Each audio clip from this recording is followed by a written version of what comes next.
everyone, for staying with us. Let's shift our attention to how much of the playing by the rules that can politicians be able to exhibit as this election campaign has now been flagged off. Yesterday, the National Peace Committee engaged politicians and presidential candidates of the different political parties. About 3 of them did not show up out of the 18, and committing them to sign a peace accord ahead of the 23 elections.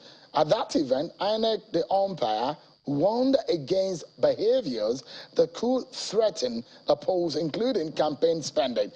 I'd like you to listen specifically on the issue of campaign spending. As the chairman of INEC, Professor Mahmoud Yakubu, has warned that spending is going to be strictly monitored by INEC. Take a listen to him. In line with the provisions of the Electoral Act 2022 and in our determination to play our role as regulator, the Independent National Electoral Commission will vigorously monitor compliance to ensure that parties shun abusive, intemperate, or slanderous language, as well as insinuations or innuendos likely to provoke a breach of the peace during the electioneering campaigns. Similarly, the Commission will also closely monitor compliance with the limits on campaign spending as enshrined in the Electoral Act. You heard him there. So there are limits to how much political parties can get, where the monies can come from, and in fact how much a presidential campaign can spend, the governorship campaign, the National Assembly campaign. Let's get the view of INEC on all of these issues. The new Electoral Act has stipulated so much that these politicians need to abide with. Have they been abiding with it? INEC says this time around things are going to change. I'm being joined by Mr. Festus Okoye, INEC National Commissioner on Publicity and Voter Education. Thank you so much indeed, Mr. Okoye. It's good to see you. Thank you. Let's begin first and foremost. Some clarification that needs to be made, and on the issue of online donation, crowdfunding for political parties. What does the law say? What are the landmines that the politicians need to? Because you have told them to abide by the rules, but some of them seem not to be aware of the landmines in some of these rules. Well, if the guiding electoral legal framework for this election remains the Constitution of the Federal Republic of Nigeria, 1999 as amended, the Electoral Act 2002, and the regulations and guidelines rolled out by the Independent National Electoral Commission. Now, if you look at the constitutional stipulation, if you look at Section 225 of the Constitution of the Federal Republic of Nigeria, it makes it very clear that, one, that no registered political party in Nigeria shall possess any funds outside the country. In other words, a political party cannot open an account and have monies remitted into that particular account outside the Federal Republic of Nigeria. Secondly, it makes it clear that no political party shall, under any circumstance, retain any funds remitted to it from outside the country. And if such funds are remitted to the political party from outside the country, that particular political party has a constitutional and legal obligation to turn in such funds to the Independent National Electoral Commission within a period of 21 days from the date of the receipt of such funds. So that is the law, and that is the constitutional stipulation. And the political parties are aware of this constitutional stipulation. So let's look at the line, yes. Because in all of these laws, not only the electoral law simply just copy and pasted and reiterated what the Constitution in Section 225 had said, yes, that you cannot retain funds. But does it also mean that you cannot get funding from Nigerians in diaspora, organizations outside of the country, for your campaign? Well, as far as the Section 225 of the Constitution is concerned, it did not make any distinction. It says you should not receive funds from outside. So if you receive funds from Niger, if you receive funds from Chad, if you receive funds from Benin Republic, it goes to the same issue. Because it seems to me that when people are talking about not receiving funds, they are just looking at funds received from places like the US, from Germany, from France, and the rest of them. But the law says you should not receive funds from outside the country. So crowdfunding, because sometimes you don't know where the monies are coming from. So you just open a portal for people to donate money to you, and this has happened in the past, where candidates get funding, and you don't know where these monies are coming from. How will you be able to monitor such? Well, the law is very clear. The law says that no political party is obligated to receive funds, anonymous donations from sources it cannot testify to. So when you get the money, what do you do? And the law is also very clear that when people donate funds to you, that you should get their names, you should know their addresses and so on. And if you receive funds from a source you cannot identify, you should turn in such funds to the Independent National Electoral Commission. Because one, the law also is very clear that every registered political party in Nigeria must and shall maintain proper books of accounts where it will record the sources of funds, the monies received, and the expenditures it has made, and the places where it received such funds from. So if a political party receives funds that it cannot account for, or receives funds that it doesn't know its source, that particular political party ought to report to the Independent National Electoral Commission that he received such funds. Now, I'll come, you mentioned something on the detailed annual statement of asset and liabilities, analysis of the funding and all of that, which is captured in section 86, sub 1 of the Electoral Act. And if you look at that section and the provision of that section, one we wonder whether INEC has been doing its job. When was the last time you received the statement of account or detail of spending of these political parties? Well, constitutionally and legally, it is the responsibility of the political parties to maintain proper books of accounts. Secondly, it is also the responsibility of the political parties to engage auditors to audit its accounts. But as far as the commission is concerned, we have what we call from EC 16C, which is political parties' annual finance report, which is domiciled with the political parties. We also have what is called from EC 16D, which is political party campaign finance report, with which they record their income. Well, have they been doing that? Some of them have been doing that. It said the Electoral Act says shall. Yes. And it mandates the commission to be able to hold them to account. So as much as it gives the obligation and specifies a punishment to the political party, it also ties the destiny of INEC into the political party. The duty is not only of the political party, but also of INEC. But on the part of INEC, when did you do it? Well, the commission has been auditing the accounts of the political parties. The commission has also been training the national treasurers and financial secretaries of the various political parties, so that they will understand how to keep proper books of accounts and also how to audit the accounts. Prior to this particular period, we recognize that we had over 91 registered political parties in Nigeria, and despite the fact that all of them have the same incidence of registration and have the same legal status, but some of them we are not really keeping proper books of accounts. Because you know the reason why I'm asking this question, Mr. Okoye, yes, is because there have been allegations that INEC has not been doing its job in this direction in the past. And if you look at it, we just discussed the issue of allegation of bribery. And in fact, there was a time a few months ago that a member of a political party went to EFCC to say that his own political party did not spend money from a stipulated party account, that they were spending cash. They collected nomination form monies by hand, by cash. They never went through the banks. And this is happening. Did INEC really do due diligence in all of this? Well, the commission has been doing due diligence. Would you be able to publish some of this for the public to see that he who comes to equity must also come with, with clean hands? Definitely. You have to also realize that the primary responsibility of keeping proper books of accounts resides with the various political parties. What the Constitution says is that the Independent National Electoral Commission shall also monitor the organization and the finances and the congresses of political parties, and the commission has been doing that. Now, I believe that the various political parties are aware of the Electoral Act 2022.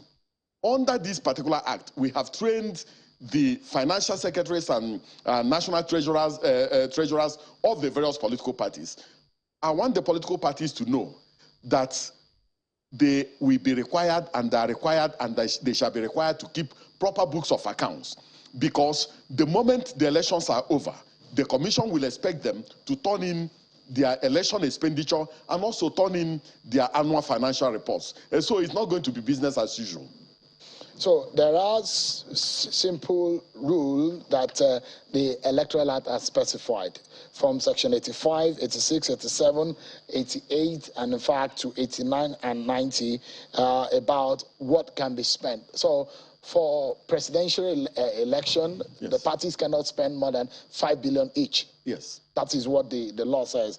And for governorship election, the governorship is not going to be more than 1 billion. Yes. And for House of Reps and Senate is going to be 100 million and 70 million respectively. Yes. Now, how do you monitor how much they spend, considering the fact that some of these monies that are spent are not in the right channel? Well, what the commission does is to monitor activities that are slightly visible, in terms of what they spend on billboards, in terms of what they spend on newspaper advertisements, in terms of what they spend on radio advertisements, and also in terms of what they spend printing pamphlets, leaflets, and so on. We monitor all those ones. But in terms of what goes on through the bank, in terms of the other expenditures which they make, we expect them to keep proper books of accounts. And for this particular period, the Independent National Electoral Commission is collaborating with the security agencies in terms of monitoring what they spend through the other recognized channels, through the banks and so on, that are not visible through we saw in Ekiti and Osun that EFCC joined you in the conduct of the election. And are you officially involving EFCC, even from now, that campaigns, because they've started spending the money? Are you involving the EFCC to monitor with you, or do you have the capacity to be able to monitor other than the statement of account? Well, we have what we call the Interagency Consultative Committee on Election Security, made up of the EFCC, made up of the ICPC, and made up of the other security agencies. We are collaborating with them, we are partnering with them in terms of our mandate, and also partnering with them to make sure that all the registered political parties keep to the rules of the game and play by the rules of the game.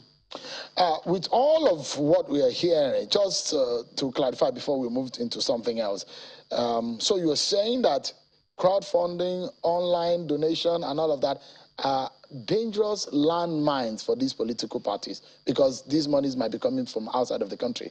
Well, I'm looking specifically at the provisions of the Constitution. The Section 225, subsection 2 of the Constitution is very clear. It says every political party shall submit to the Independent National Electoral Commission a detailed annual statement and analysis of its source of funds and other assets, together with a statement of its expenditure in such form as the commission may require. And it says no political party shall hold or possess any funds or other assets outside Nigeria, or be entitled to retain any funds or assets remitted or sent to it from outside Nigeria. The operative word here is from outside Nigeria. And so it does not matter whether it is from Chad, it does not matter whether it's from Cameroon, it does not matter whether it's from... So, you know, and I don't know, because your generation might not be very familiar with some of these things. Our generation are the one that we're very familiar with this crowdfunding. People need help, and they open a portal, GoFundMe and the rest, and money come, and you don't know where the monies are coming. That's the question that I'm asking. That is anonymous donation. Are you saying they cannot receive it? The law says that a political party should not touch monies if it cannot account for its source of who sent the money. That is anonymous donation. Okay, let's go, because there are other issues. I think it's clear. I just wanted you to emphasize and be specific, and you've done that. Let's move on. The issue of violence, the issue of speech and engagement, issue-based campaign and all of that. And you said that you are going to also do that. Yes. And what means are you going to employ to make sure that this is adhered to? Well, the Commission already has a cognate experience in terms of monitoring political campaigns and also monitoring rallies. Our regulations and guidelines obligates every registered political party that wants to organize a campaign or organize a rally to give the Independent National Electoral Commission 10 days notice of its intention to do so. And it must give the Commission the date when it's going to do so, the venue, and other so they cannot, of the they can't go on campaign without letting you know. No, they must let us know. It's part of the law. It's part of our regulations and so the law. They can't do emergency campaign. Oh, I'm going to Owerri and on my way, let me quickly do one. But it wasn't planned, but we'll do it anyways. No, there cannot be emergency campaign because our regulations is part of a subsidiary legislation. It requires you to give us notice. And when you give us notice, you must also tell us who are members of the organizing committee, so that if anything goes wrong, we will be in a position to know where things have gone wrong. But you don't need to monitor the campaign, do you? We will monitor the campaign. If you are going to campaign in a local government, you give notice to the electoral officer of that particular local government of your intention to conduct campaign. If you are going to do campaign within the state, you must give notice to the resident electoral commissioner of that particular state of your intention to do the campaign. So you must give us notice. So another quick one, because we are totally out of time, is this. Can a candidate emerge from a political party when he or she was not listed? Because due required by the Electoral Act, the Electoral Act mandates INEC to submit the list of party members. Can a member or a candidate emerge after the submission of the list of party members? Well, if you need private legal advice in relation to the provision of Section 77 of the Electoral Act, I'll be ready to give you that. No, this is for Nigerians to know. Section 77 of the Electoral Act makes it clear that 30 days before the conduct of primaries, every registered political party shall submit in both soft and electronic copy a list of its members to the Independent National Electoral Commission. That's the law. I don't know what the consequences are if a political party did not submit, or if a political party has submitted the list of its members and somebody defects to another political party and emerges. I don't know what the consequences are. Maybe it's one of the things that may be litigated in court. I'm not ready to offer a free legal advice on this particular matter. But if you're not speaking as an INEC official right now, your lawyer mind is telling you that there might be some line minds there, right? It's a possibility, I do not know, until such a matter goes to court. On a final note, are you aware that some members of your commission died on Anambra Road? About 4 of them. Are you aware? No, I'm not aware, but I'm aware that a staff of the Independent National Electoral Commission was declared missing, and then just yesterday he was found somewhere, and then we evacuated his body to the morgue. That's the one I'm aware of. Finally, Mr. Okoye, 2015, 2019, INEC was expressed on the fact that if you misbehave, we'll cancel the election in that area. If you do not conduct yourself well, if we see any violence, we will not conduct the election. Does INEC maintain that kind of stance? Considering the possibility of violence in some states, for the last 48 hours, there's been killings in Anambra State, for example.